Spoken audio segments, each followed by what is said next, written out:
So students, आज हम लोग पढ़ेंगे linear equation with two variable. ये एक्सरसाइज 4 है।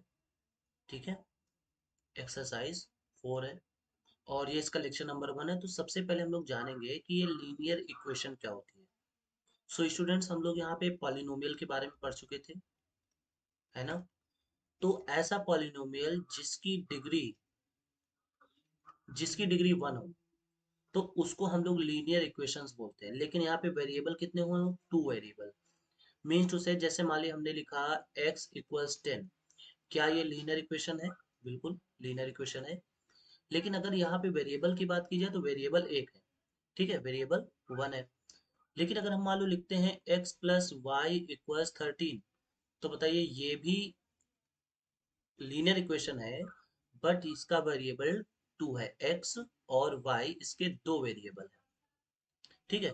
तो ऐसे इक्वेशंस को बोला जाता है linear equations with two variable. और आज हम लोग इसी से रिलेटेड क्वेश्चन सॉल्व करेंगे। मोस्ट इंपॉर्टेंट टॉपिक है इस क्लास के लिए और आगे की क्लासेस के लिए भी बहुत ही इंपॉर्टेंट है। सो विदाउट एनी डिले सबसे पहले हम लोग स्टार्ट करते हैं 4.1 से। ठीक है, देखिए, करें the cost of a notebook is twice the cost of a pen. Write a linear equation in two variables represent this statement. तो देखिए, सबसे पहले हम लोग क्या करेंगे, कॉस्ट ऑफ नोटबुक मान लेंगे x और कॉस्ट ऑफ अ पेन मान लेंगे y। ठीक है, कॉस्ट, समझिएगा ध्यान से, जो कॉस्ट ऑफ पेन है, ठीक है, cost of notebook, cost of notebook वो हमने क्या मानी है? x। और कॉस्ट ऑफ पेन क्या माना है? कॉस्ट ऑफ पेन ये माना है y। इन्होंने देखिए यहाँ पे टू वेरिएबल की बात की है, ठीक है, टू वेरिएबल में, इसलिए हमें x और y को अलग अलग मानना पड़ा। तो स्टेटमेंट क्या देगा? The cost of notebook is twice the cost of a pen. यानी नोटबुक की जो कॉस्ट है वो पेन की कॉस्ट की 2 टाइम्स है। पेन के कॉस्ट की 2 टाइम्स है। तो ये हो जाएगा इसका आंसर। अगर यहाँ पे एक वेरिएबल कहते हो तो यहाँ वन वेरिएबल से भी हो सकता था, बट यहाँ टू वेरिएबल का है तो टू वेरिएबल में ये इसका आंसर आ जाएगा। आगे देखो, लिखा है express the following linear equation this as indicate a b c in the following case. मतलब इन ये सारे जो क्वेश्चंस हैं इनको हमें इस फॉर्मेट पे लिखना है, ठीक है। तो इसको ध्यान से समझिएगा। देखिए, यहाँ पे ये कहा गया है कि एक्स वाई और बिना एक्स वाई के सारे टर्म्स को हमें लेफ्ट साइड कर देना है और फिर हमें ए बी सी के बारे में बताना है। तो देखिए, जैसे यहाँ पे ये अभी इधर है तो इसको भी हम इधर ले आएंगे तो क्या आएगा? 2x + 3y और माइनस का 9.35 और ये बार लगा हुआ है। तो सबसे पहले यहाँ पे आपका काम ये बनेगा, तो ये आगे अब इसको कंपेयर कर लेंगे इससे। तो बताइए, यहाँ पे x के साथ क्या है? a। यहाँ पे x के साथ क्या है? 2। तो हम लिखेंगे a = 2। यहाँ y के साथ क्या है? b। और यहाँ पे y के साथ क्या है? 3। तो हम लिखेंगे b = 3।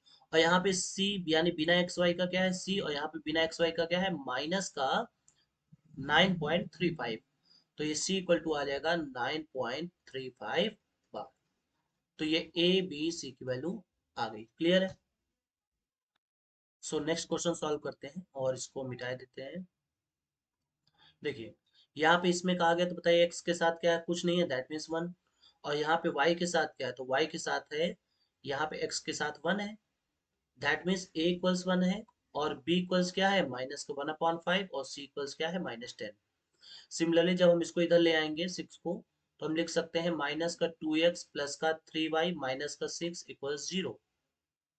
तो यहाँ से a इक्वल्स क्या है? -2, b इक्वल्स क्या है? 3 और c इक्वल्स क्या है? -6। अब जैसे ये वाला क्वेश्चन है, ये वाला फोर्थ नंबर क्वेश्चन, क्या लिखा हुआ है? x + 3y, x equals 3y। तो इसको अगर हम सही हिसाब से लिखेंगे, x - 3y = 0, क्योंकि राइट साइड जीरो होना चाहिए। ये यहाँ पे लिखा हुआ है राइट साइड जीरो होना चाहिए। तो बताइए x के साथ क्या है? 1। तो यानी a = 1 है, b = -3 है, और बिना एक्स वाई का कोई टर्म नहीं है, दैट मीन्स c = 0। क्योंकि देखो, c का मतलब क्या? बिना एक्स वाई का टर्म। तो बिना एक्स वाई का कोई टर्म नहीं है यहाँ पे, तो c इक्वल्स क्या आ जाएगा? 0। सो आई होप आप यहाँ इस तरीके क्वेश्चन सॉल्व कर सकते हैं। यहाँ पे अगर आप देखेंगे इस क्वेश्चन को, तो इस क्वेश्चन में क्या लिखा हुआ है, y minus two equal zero.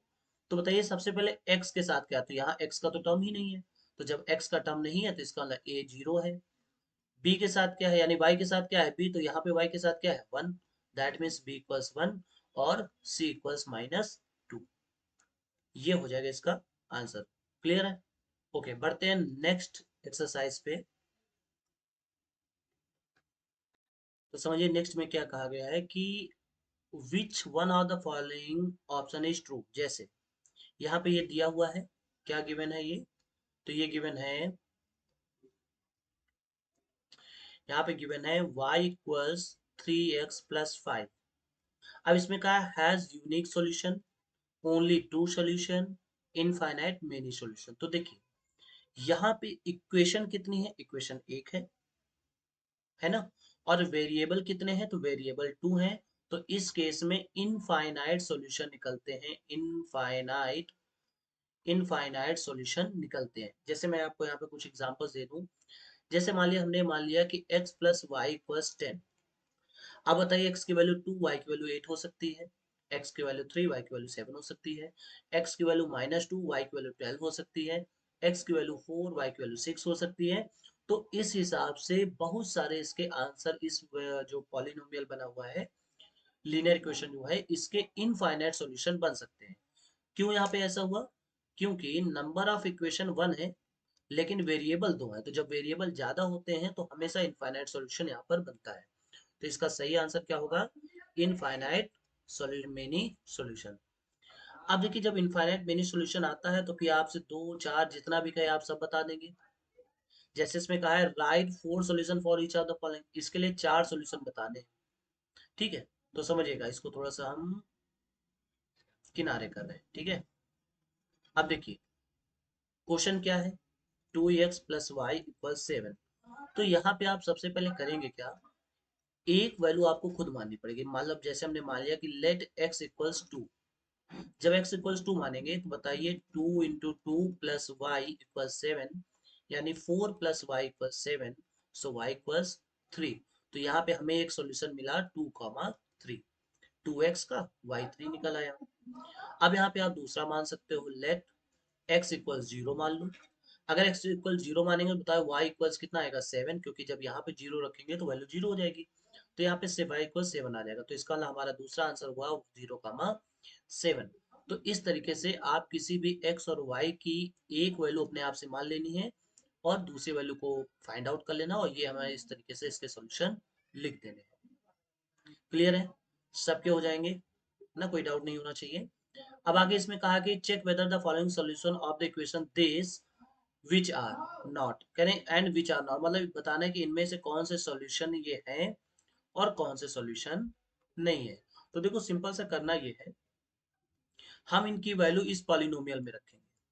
ठीक है, जैसे मान लिया कि ये मान लो ये फोर कॉमा जीरो है, तो फोर कॉमा जीरो हम लोग यहाँ पे रखेंगे।